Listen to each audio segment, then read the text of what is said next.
If you want to be loved, be lovable. That's a quote from an ancient Greek philosopher written probably 2,000 to 3,000 years ago, whose name was Ovid. That wisdom is still relevant today. And that's a lot of what this blog is going to be about.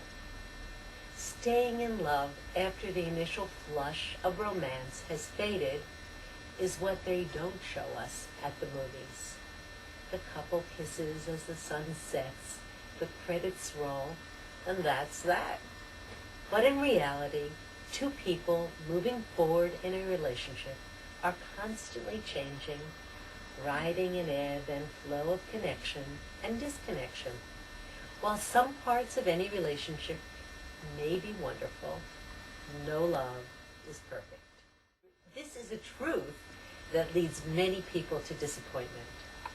The key to achieving contentment in our romantic lives, and for that matter, in our lives as a whole, can be found in how we respond to unexpected disappointments and inevitable upsets, as well as the good times. Each moment of stress with our loved ones and within ourselves offers us an opportunity to make a choice. The decision to impulsively react or to respond with thoughtful intent. I call these moments turning points. For example, imagine you are waiting outside a crowded theater and it's 8:05. Your husband is running late. It's raining. You know the usher won't let you in once the curtain is up. You see him running towards you from the subway entrance. And in the next 20 seconds, you must make a choice.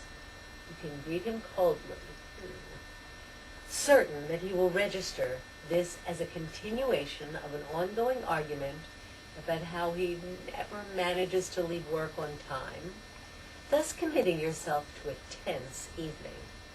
Or you can take a deep breath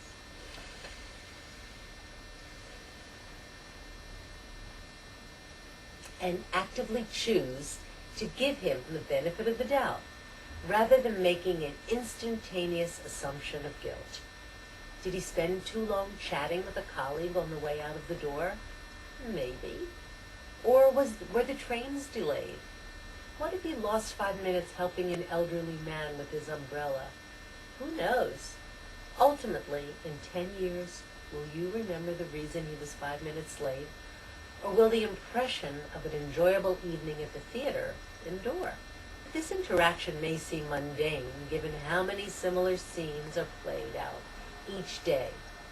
But by choosing the latter scenario, you can actually make an informed decision, one that puts you in a path towards long-term happiness over short-term release of discomfort.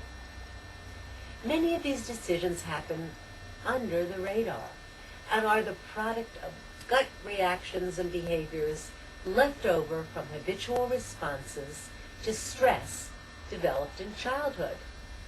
But by learning to recognize, for example, the subtle distinctions between good selfish and bad selfish, between detaching and withdrawing, or cultivating patience over passivity, you can make each stressful encounter a constructive stepping stone in your relationship. The distinguishing factor within each turning point is a decision to erect either a boundary, which I call a picket fence, or a barrier, which I call a brick wall, between yourself and a loved one. Boundaries, the responsive choice, allows a comfortable space to be maintained between two individuals.